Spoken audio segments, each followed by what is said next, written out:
Good morning. Pakita ko lang po sa inyo yung order ni customer. Meron siyang customized box. And then RPI 5. And RPI 5, Wi-Fi 5. May kasama siyang Luigi 1200G Pro. Silipin natin yung board sa loob. Ayan. Customized po yung box niya. Nasa kanan yung pintuan. Ayan yung Raspberry Pi natin. And meron siyang additional na sub-bendo box, isa. Same size yung box. Sub-bendo natin. Ayan, gumamit tayo ng dense custom board.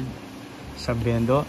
At bukod po dyan, nag-add pa si customer ng another 6 pieces na TP-Link EAP225. Ayan. 6 po yan. At para hindi na mahirapan si customer, ilagay na natin yung mga access point niya dito sa isang plywood. Pagdating sa kanya, plug and play na lang. Okay, yan po, kompleto. Kung mapansin nyo po yung ating sub-bendo, dito rin po natin itinusok sa switch hub na 8 ports. Ayan, ganyan po kalakas. Sobrang mamaw yung setup ni customer. All gigabit. Total of 7 access point. Then kung gusto mag-expand di customer ng another AP at switch hub, meron pang available dito na isang LAN port si customer. Yan. Pwede pang mag-add ng marami pang access point. Now testingin natin yung main bendo. Okay? So testingin natin. Kahit saan po tayo mag-connect, kahit saan ang access point po nito, iba-iba yung pangalan. Try natin tong main bendo. Welcome. Okay. Welcome. Please insert point. Thank you. Okay.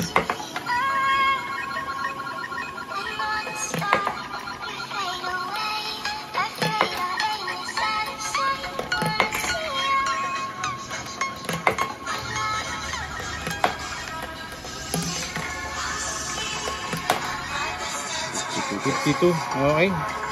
Done. Tapos try naman natin yung sub-bendo. So mahaba yung video natin, guys. Para makita ni customer na working lahat. Right now, saan tayo nakakonect? Sa main bendo po. Main bendo, yung SSID. Patingin tayo ng SSID.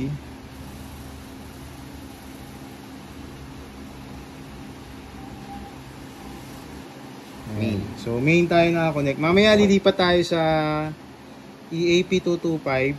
Ayan, ang access point name kasi niyan may sunod-sunod 2, tapos saan pa, 3, 5, 6, 7. So lilipat tayo sa access point mamaya. Check natin kung hindi nawala yung oras. Okay, so hulog tayo sa bendo. Try natin yung sub bendo. Ito pakita natin. Sub 1. Okay, sub 1. Welcome. Please insert Hulog point. tayo. Thank you. Kung mapansin nyo guys, nagbago yung ilaw ng LED frame natin.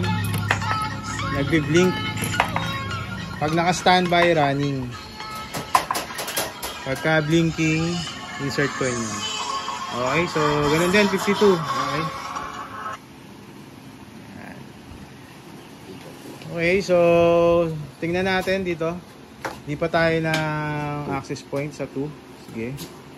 Pakita natin na pakita mo yung user portal kung nandun pa rin yung time nya. Refresh.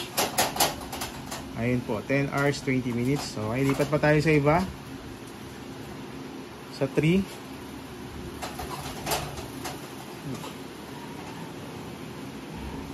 Aming SSID, yan, 3.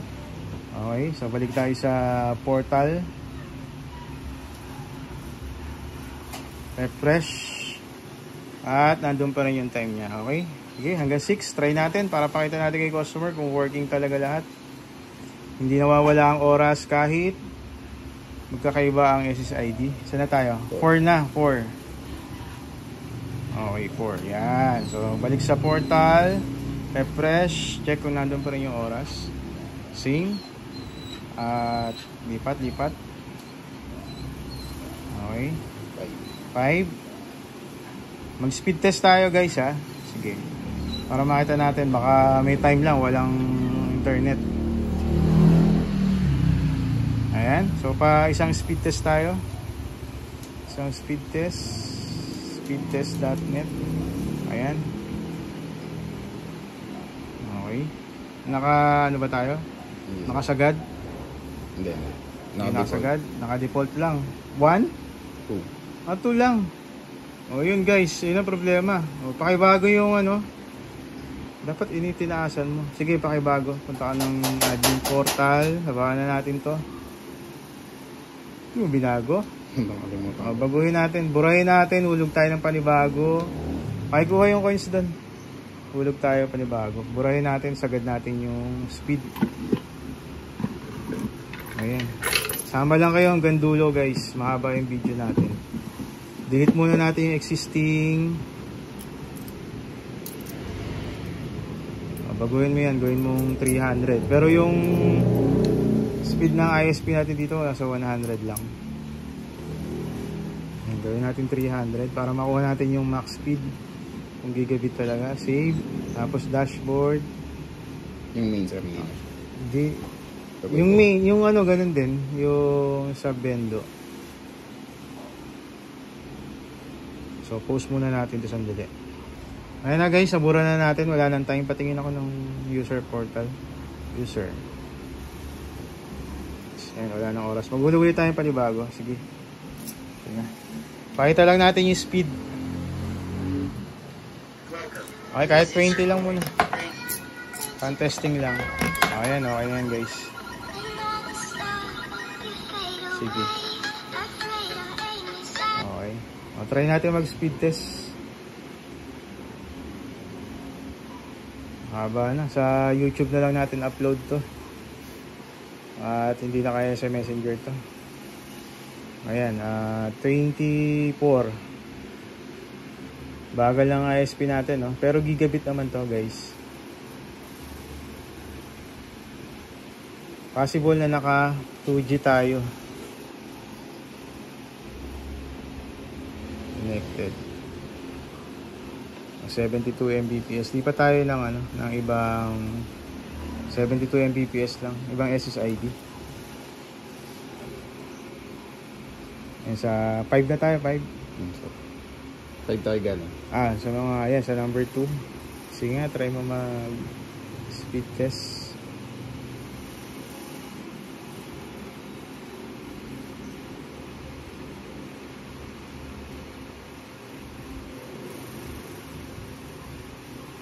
Ayan na guys. So ito, naka 5G na to. Kanina 2 GHz yun. So gigabit, no? Lumalagpas ng 100. Ayan lang yung ISP natin. Pero kung mas malakas yung ISP nyo, mas mataas yan. Okay na. So sa 6 na tayo. Tingnan natin kung may internet din.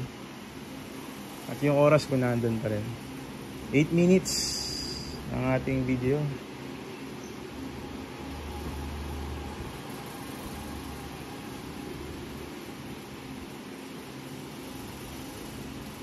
Iba na yan. Iba. Pala to. We got you pala to. Yung hospital 8. Iba pa. Ayan. Hospital 8. Okay.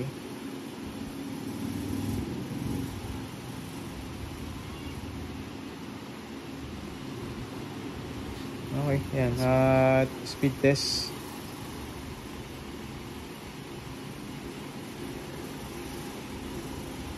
Mas maganda sana yung SSID ng 2.4 at 5 GHz magkaiba rin, no? Para alam talaga natin kung saan tayo connected. Ayan. Anyway, working na siya lahat, no? Ayan na po. At gumagana na siya, sir, no? Ang gagawin mo na lang dito, plug and play na lang. So, ito hindi kasama tong mga LAN cable na to for testing purposes lang yun. Kasi may order ka naman na outdoor LAN cable. Yan. Tutusok mo na lang yung LAN cable ng EAP dito sa PoE port para mapagana mo siya, no?